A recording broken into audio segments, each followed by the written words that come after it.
What is inner child healing and how do you actually do it in simple terms so you can actually do the work so you stop getting triggered, creating unhealthy relationships, sabotaging yourself, shaming yourself, and all the above, plus so much more. I'm going to break it down for you today on what that actually means to do inner work, to heal your inner child, so it actually makes sense. Because I hear these people use these vague ass terms when it comes to psychology, healing, shadow work, spirituality, and it's confusing.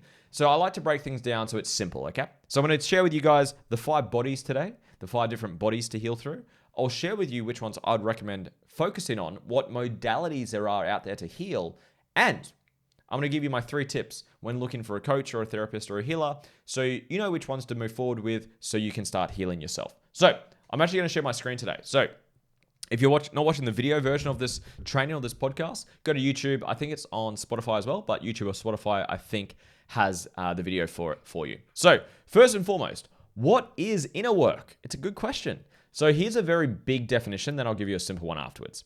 So it is the psychological, emotional, physical, spiritual, and energetic practice of identifying and dissolving the contractions and blockages that obscure your inner light. In other words, your true authentic self, for the purposes of self-awareness, healing, transformation, and expansion.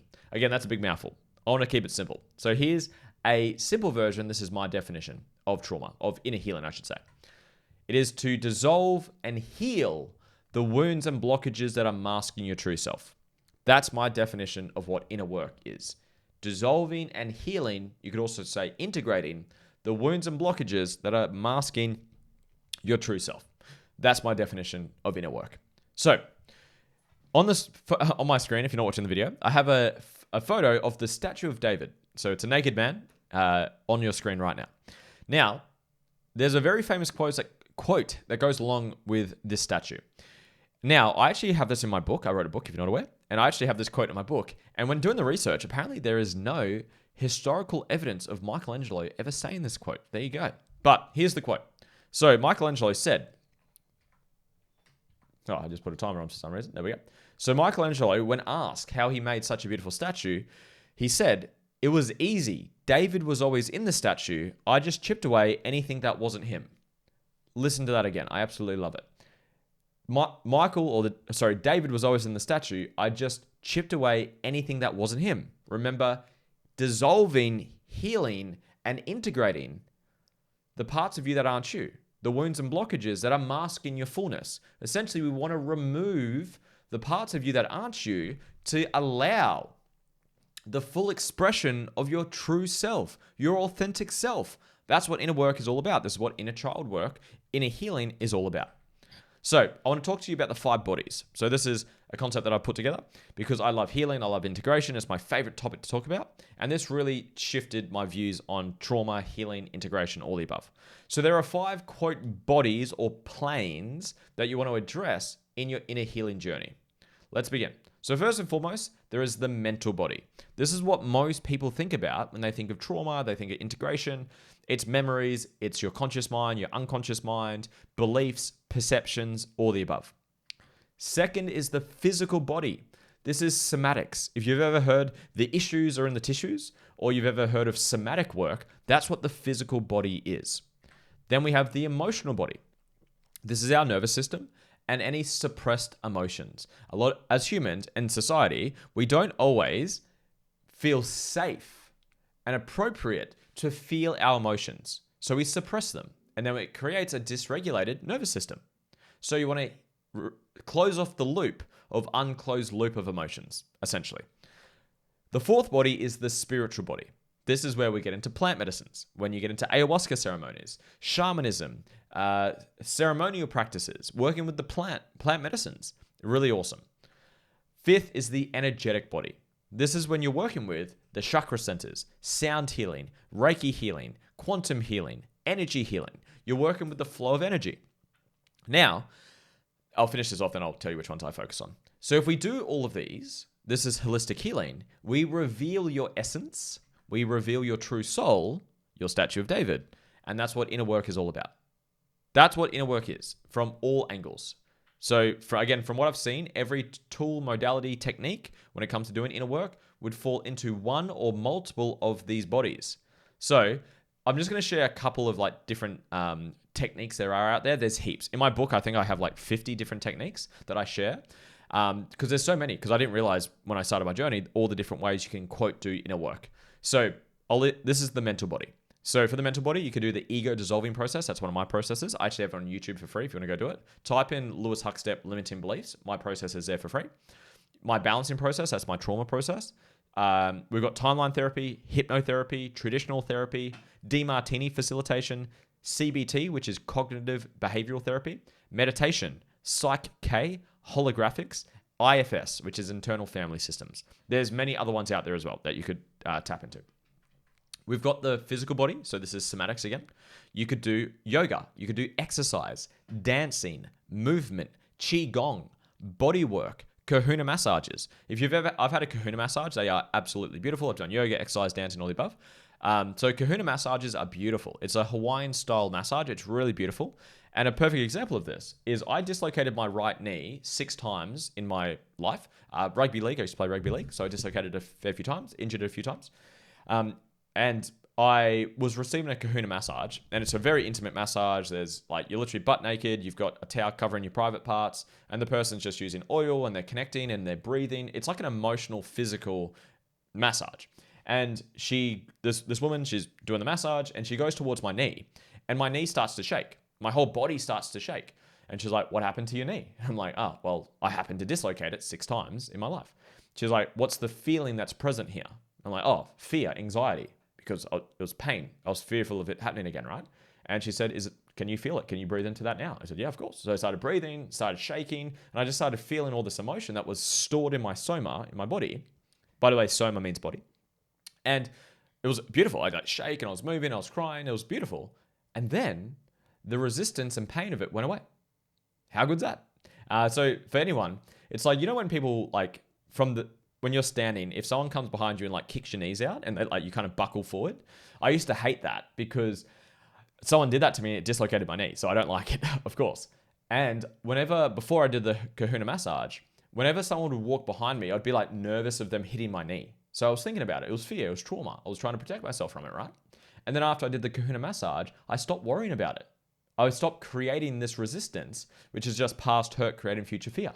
How good's that? So anyways, that's what a kahuna massage can look like, okay? So we want to keep going. We want to keep rocking and rolling. We've got the emotional body. So here's some tools that you can use to address, quote, the emotional body.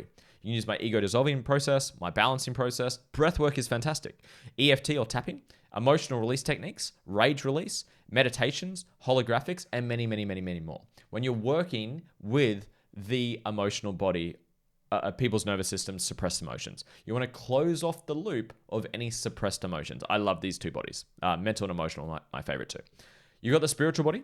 So some processes you can look at. The balancing process, my process, meditation, plant medicines, ceremonial practices, and holographics as well. Now, holographics is a big rabbit hole. It's like DeMartini plus many other tools, but I won't talk about that today. It's a big rabbit hole. And then we've got the energetic body. This is where you're working with chakra balancing, sound healing. So my wife is a sound healer.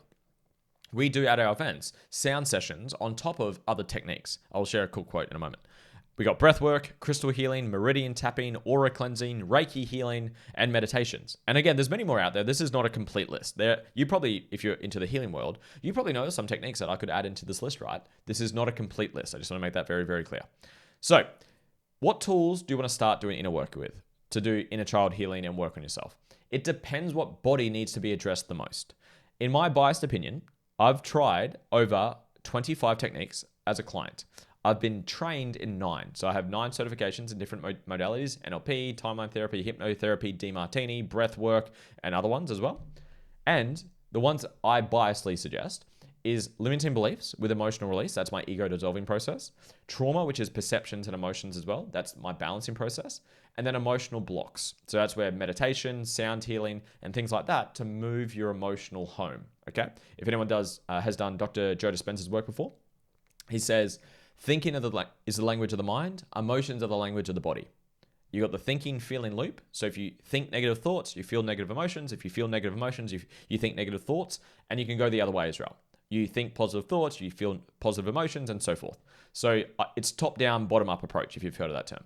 So for me, beliefs, your conditioning with emotions, trauma, which is your perceptions with emotions, and emotional block changes or emotional change techniques are the ones that move the needle the most. Is that going to work for absolutely everyone? I believe it will help every single person, but it's not necessarily the most spiritual practice. There's a little bit of spiritual in there. There's a lot of energetic. There's a lot of mental. There's a lot of emotional. There's a little bit of physical.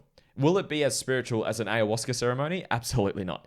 But it will move the needle the most. That's how I get fantastic results with my clients. So just a couple of tips I'd like to leave you with is where to start. It depends. Those are the three I recommend is beliefs, conditioning, your perceptions, which is trauma, and the emotions that are attached to both of those. And then emotional change techniques like meditation, breath work, stuff like that.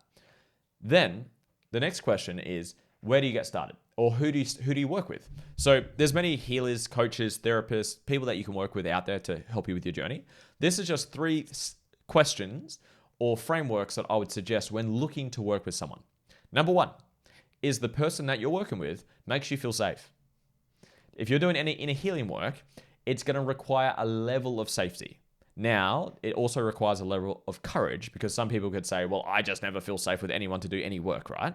So yes, it does require some courage from you. But if you're like not feeling safe with this person because they're not doing step 2, then I would suggest look for someone else. So number 1, do you feel safe or connected? Do you like this person's energy? Number 2, does this person embody the work they teach? It's like the broke accountant or the overweight personal trainer, the unhealthy personal trainer. It's the single person who's a relationship coach and they've never had a healthy relationship and you're teaching people how to have healthy relationships, right? So is the person you're working with or considering working with an embodiment of the work that they teach? I think that's important because it's easy to read a textbook and to quote study, but it's a different level between embodying and taking your own medicine. The shaman takes the medicine themselves, right? So is the person you're working with an embodiment of the work that they're teaching? And then number 3 is they have proven results for others because helping yourself and helping others is a different skill set. It's like kind of people who are like really fit and strong and they've got a great body, but they're bad at communicating, they're bad at coaching, they're bad at articulating thoughts and processes and frameworks. It's like they're just not that good at doing the coaching part, which is okay. Some people it's just not their strength. They could get better, they could learn skills, which is fine. But those are the 3 things I look for when I'm working with someone. Because I have coaches right now. I've got like 3 or 4 coaches I'm working with. I've got a business coach, a speaking coach, a sales coach, a health coach. I'm working with like 4 right now. And again, I'm looking through those frameworks. Do I like this person? Do I like their energy? Do I feel comfortable with this person? And obviously have the courage to lean in as well. Second, do they embody it? I'm working with a health coach, Dr. Daniel Kirkbride, if you've seen this, brother. Good to see you. So he's a big embodiment person. He takes his own medicine. He's a very healthy, strong, functionally fit person. So it's like, I'm going to listen to him. I'm more open to listening from him, right? And then third, again, they've got proven results. So they've shown that they can actually teach and articulate and transfer knowledge to other people because some people just haven't developed that skill yet, which is okay as well. Those are my 3 tips that I would suggest looking for. I hope you got some value from this, guys. If in the spirit of that, if you're wanting to work with me, because I teach trauma, healing, beliefs, inner work, all this stuff, purpose, relationships, money, these are all the things I coach with. If you like my energy, if you think I'm an embodiment of the work that I do, and I've got thousands of testimonials, so I've got heaps of testimonials of my work, then I have a free 7-day program available. It's absolutely free for 7 days. You get a one-on-one call with me if you decide to take it. You can cancel within the 7 days, and if you want to continue beyond the 7 days, it's only $49 a month. The link is down below if you want to grab it. If you got value, please like, subscribe, share. I appreciate you. See you on the next training.